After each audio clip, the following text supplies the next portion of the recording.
Hello and welcome to Beyond Borders. In tonight's episode, we'll be discussing the respective border policies of the United States and Mexico. Here's Emily Thompson to start us off. Thank you, Marissa. As of October 2007, the Bush administration has made several rather significant changes to U.S. immigration law. Among other things, the comprehensive immigration reform has pledged to expand criminal investigations against employers who knowingly hire large numbers of illegal immigrants and introduce a no-match policy that will not only help employers ensure their workers are legal, but also help the government crack down on employers who knowingly hire illegal immigrants. This, on the face of it, would seem to be a great improvement over previous immigration law. Although there were severe penalties for hiring illegal immigrants in place before the reform, these were hardly ever enforced, and the majority of employers got away scot-free with employing and exploiting undocumented workers.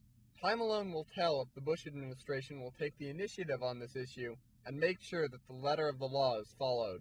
Perhaps the main reason the Bush administration is making these changes is the alarming rise in the death rate of illegal immigrants. According to a study carried out by the American Immigration Law Foundation, ever since the mid-90s border tactics revision, which made the cities that connect directly to Mexico almost impossible to penetrate, more and more Mexican laborers have attempted the very dangerous trek across the desert towards the United States in search of work. Some speculate that the president hopes to decrease this rather ugly statistic by making legal entry to the country that much easier. One of the main reasons there are so many people attempting to cross the border every day is that the process of attaining legal work permits is notoriously long and difficult. Many people argue that the best way to combat illegal immigration is to make legal immigration less taxing. Some believe that these new legal services should be offered directly to illegal immigrants already in the country. There are some, however, who are adamantly opposed to bills offering any kind of amnesty to illegal immigrants. American border enforcement radicals call themselves the Minutemen.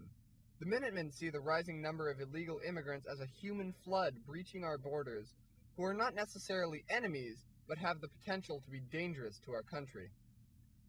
They are dedicated to protecting our borders from not only illegal immigrants, but also criminals and potential terrorists. However, most illegal immigrants who cross the border are simply Mexicans searching for a better life and a better chance for their families in the future. Many of these immigrants are unable to get to the U.S. with appropriate visas due to the border systems today. Because our border policies are not up to date, we force valuable workers to walk hundreds of miles across harsh deserts in order to fill jobs that, in many cases, U.S. citizens don't want. The Minutemen are not only a force of border patrolling civilians, but are also becoming politically active. This, on the face of it, would seem to be a good thing. However, their strict no-amnesty policy has received much criticism. Many people believe that although these immigrants have broken the law, they should still have a chance at working in the United States. Many argue that we cannot give amnesty to illegal immigrants while there are millions trying to get a U.S. citizenship through proper channels. They argue that illegals should be given a chance at obtaining citizenship the right way, but should have to get in line behind those who have been waiting since the beginning. However, the Minutemen believe that any amnesty for illegal immigrants is like letting dangerous felons go unpunished. Despite this strong sentiment, the United States seems to be taking steps to ensure the fair treatment of illegal immigrants and immigrant hopefuls in the future.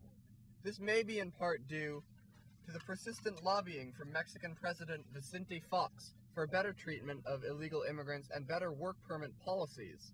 Many see this as slightly hypocritical, however, considering the frequent abuse that illegal immigrants entering Mexico receive. Over the past few years, Mexico has not made major changes to its immigration law.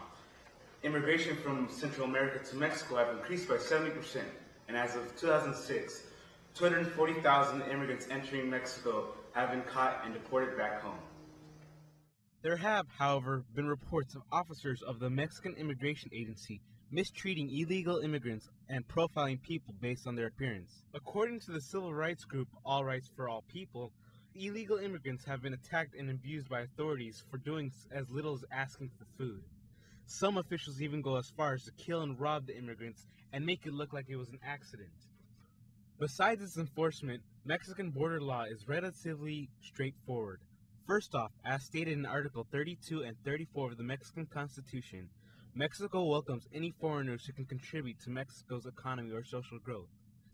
They also, according to Article 37, have the right to bar people from the country if their presence upsets the equilibrium of national demographics, when they have broken Mexican laws, or when they are not found to be physically or mentally healthy. Not only that, but the Mexican authorities have the right to keep track of all foreigners in the country, and any people who illegally enter the country or help illegal immigrants are considered felons. Many critics of Mexican President Vicente Fox argue that he has no right to demand more liberal American border laws if Mexico's laws remain so strict. When comparing these two sets of immigration laws, one actually finds that they are surprisingly similar. Both sets of laws are designed to help the economies of their respective countries. Likewise, both policies can be improved. Both Mexico's and America's policies have been known to be potentially fatal for those attempting to cross the border. In America, getting a work visa is very hard, and the only alternative is crossing through the treacherous desert. In Mexico, illegal immigrants are shot and sometimes killed by border patrolmen. Many people think that Mexico's persistent lobbying for more lenient border policy is strange, considering that their own policy is so strict. To wrap up today's episode, we at Beyond Borders decided to interview someone who has personal experience with the United States border policy. So we talked to Ms. Lupita Adame, a Spanish teacher at High Tech High School in San Diego who crosses the Mexican border daily to get to work, and asked her what her take on the current border policy is. Pienso yo que hay muchos motivos, muchas personas que cruzan la frontera. Yo pienso que deben de haber reglamentos, pero deben de revisar más a fondo cada persona, no ser injustos, porque yo he conocido casos en que han esposado a personas inocentes sin saber sus antecedentes, o que simplemente se han equivocado de persona y se las han llevado esposadas y pues ellas nunca han tenido nada que ver con la policía, ¿verdad? Pienso que Estados Unidos, mi nación, ¿verdad? Está muy susceptible a cualquier cosa que pase en la línea. Entonces, si no se sabe, pues a veces atacan injustamente, ¿no? Y pienso que hay de todo. Y hay que revisar esos reglamentos y no ser tan injusto en ocasiones, ¿verdad? So that wraps it up for tonight's episode. Thank you for watching, and good night.